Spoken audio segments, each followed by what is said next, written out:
Cry 4 is very What the hell weird, is this? and I don't know how to feel about it. Devil May Cry 3 was such a good game. Great combat, great story, great music, sometimes mediocre enemies, but other than that, the game is pretty good. This was normally considered to be the pinnacle of the series before the 5th entry came out, but one question always stuck in my mind. What the hell is the deal with DMC4? I hear so many people saying just as many good things about the game as I hear bad things about it. It feels like it contributed a lot to the series while also feeling less substantial than what DMC3 and the prior entries offered beforehand, and hell, this game came out after DMC3 and before DMC Devil May Cry, so it feels like its impact is lesser in that regard as well. And most of the good that it introduced simply feels like a lesser refined version of what Devil May Cry 5 would eventually do. This game is weird, and while I feel like it's flawed in a bunch of ways, I still think it's very influential to the overall series and a very fun entry to the Devil May Cry series. Maybe. Let's just get on with it.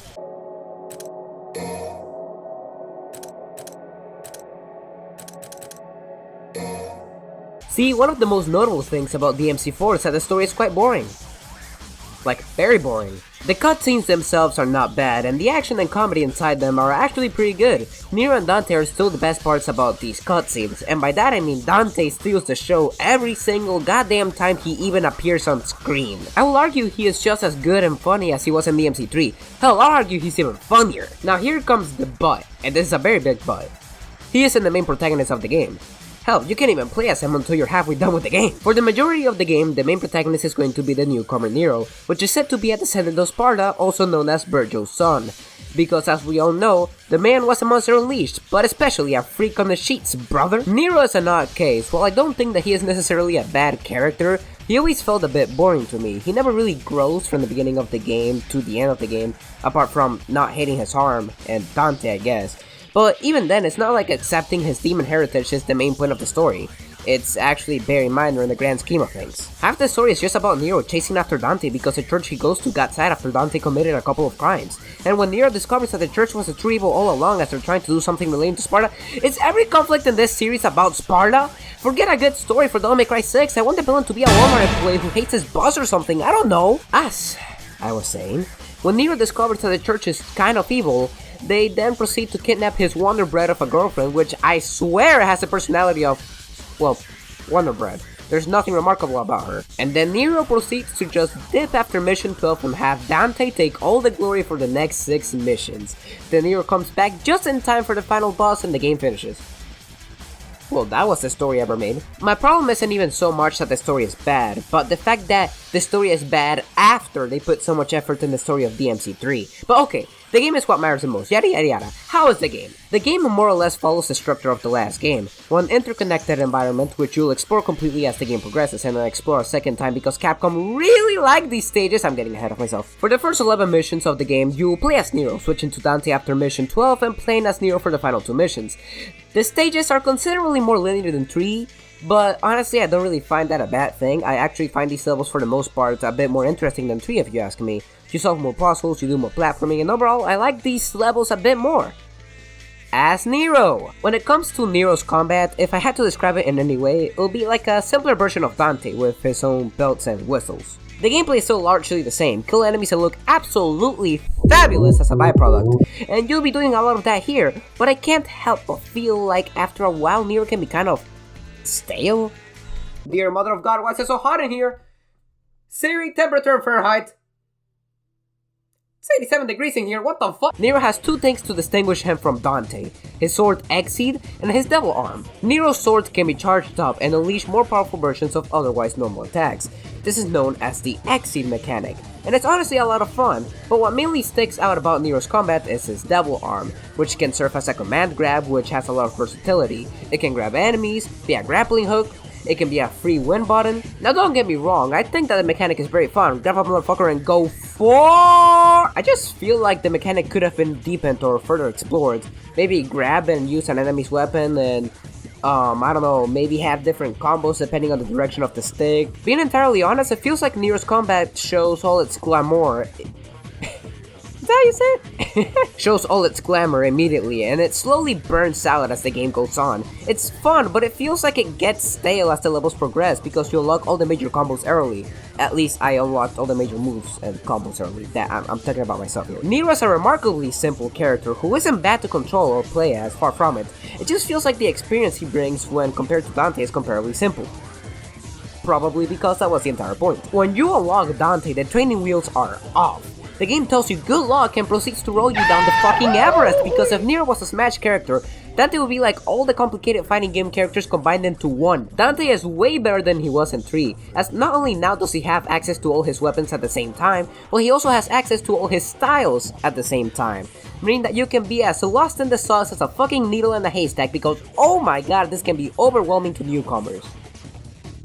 Doesn't stop it from being hella fun. I actually used Royal Guard in this game, and it's pretty damn fun if I do say so myself. And the new Rose weapon that you get is really creative, and I would love to see it return in other DMC games, because honestly, I really liked it. And the same goes for that weird gun that they give you as well. The only problem I have with Dante is that it's at this point in the game where the game truly starts saying that it wasn't its fault that you died, it was simply a skill issue. Dante is so much more complicated and nuanced than Nero.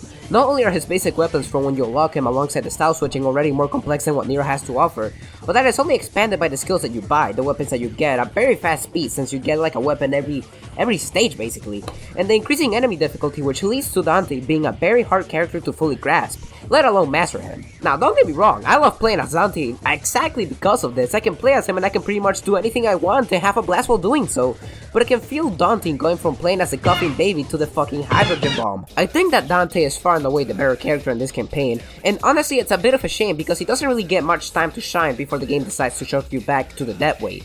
And you can't have me play as the level 16 New Game Plus character just to drop me back to a level 20 character with like 20% of the skill tree unlocked! Did I like this game or did I simply like Dante that much? I really cannot tell. All of Dante's weapons are extremely useful and pretty fun, especially since with the style switching you could just go crazy with all the different mechanics and it all feels so good. I am fairly confident in saying that if DMC4 had a campaign with just Dante, then I would probably like the game more than DMC3.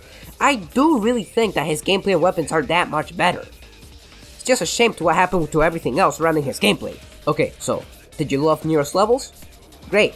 Do them all over again, you dumb idiot! Dante has no original levels of his own.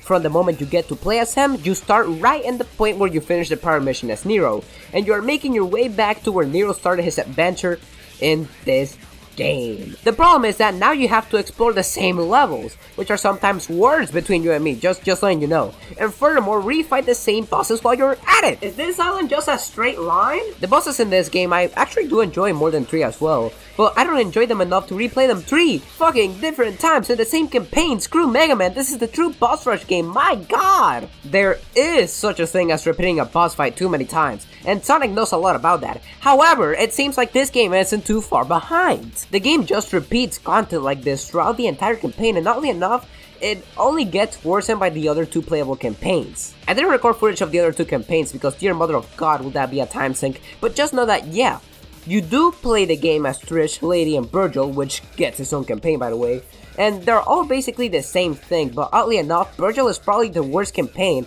because he never changes with another character, so you just play the levels twice and refight the same bosses 3 different times. Now I know that DMC 1 and 3 also had you fight different bosses again and again.